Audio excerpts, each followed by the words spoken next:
How did the human species become evil?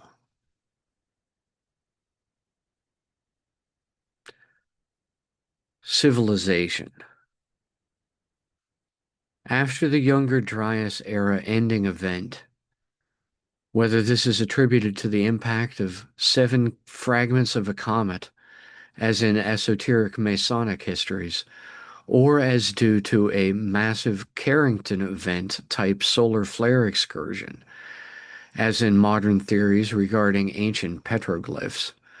or by the dumping of the glacial ice over North America into the oceans, causing a massive desalinization, as well as a rise in sea levels worldwide, or by pole shift, whether electromagnetic or geographic, or both, etc. Civilization arose, we are told in our history books, as if fully formed. The earliest now known settlements in Ayn Ghazal, Asykli Hayuk, Ayn Malaha, Catal Hayuk, Gobekli Tepe, Jericho, and elsewhere, to be established after the globally mythologized world flood, all seemed to have the essential components and foibles of even modern civilization already in place, with little or no preparatory interim duration.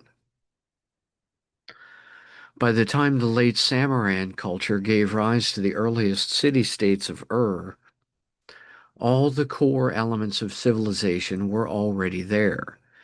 including laws, the Code of Hammurabi, religions, both polytheist pantheons and the monotheism of a single coming Messiah, sciences, metallurgy for making both plows and spears, agriculture, terraforming using canals, animal husbandry, controlled breeding of tamed herds and domesticated pets, refrigeration, both in each hut, in a central pit beneath a large stone, and in a communal town silo, bread, the process of grinding grist to dough, money, first with cowrie shells, then cylinder seals, and finally coins, slavery, conscripted servants captured from surrounding tribes, and even prostitution, including the first makeup, jewelry, and perfumes. These earliest polities consisted of careful city planning, crafting a large town square for trade outside the inner walls of a central massive ziggurat temple structure, all surrounded by suburban housing inside a large outer wall and scattered farms outside and beyond this. They had social classes, including artisans, craftsmen, and traders, along with soldiers, rulers, both state and religions, and, as mentioned, slaves.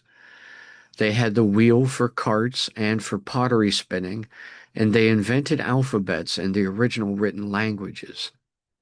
And all of this was in place prior to 4,000 years ago, when Sargon unified Sumer and Akkad into Babel to create the world's first empire. By this time, all the elements of what we consider modern civilization were there, already in place. And where did all these ingredients for civilization come from?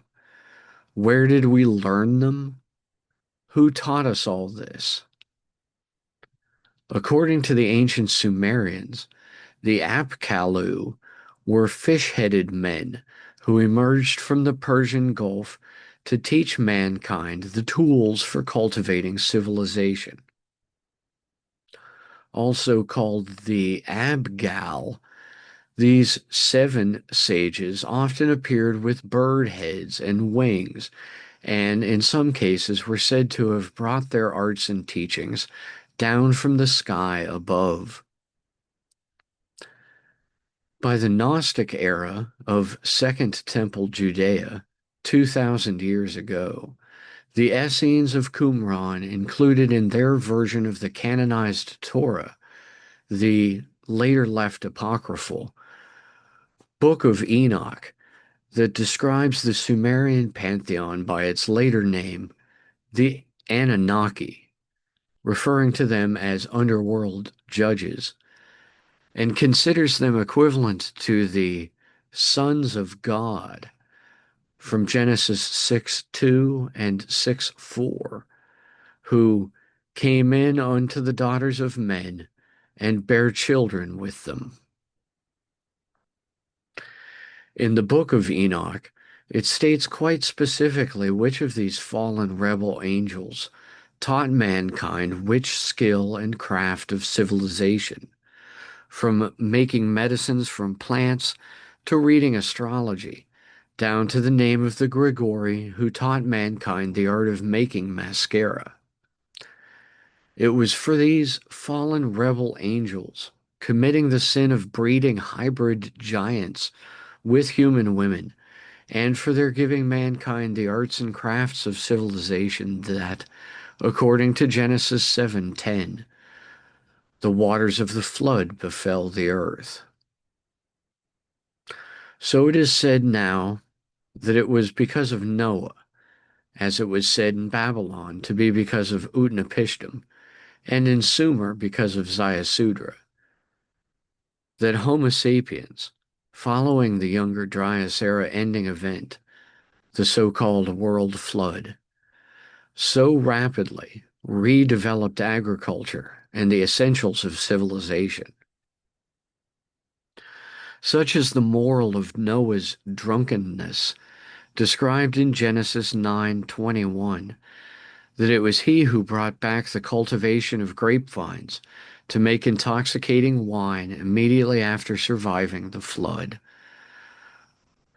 Of course, there are many different cultural myths describing the world flood, each explaining it with their own causes, and even in Hebrew mythology, evil in mankind is said to predate the flood to as far back as the exile from Eden, although in my opinion you can hardly blame Adam's free will for the consequences of original sin.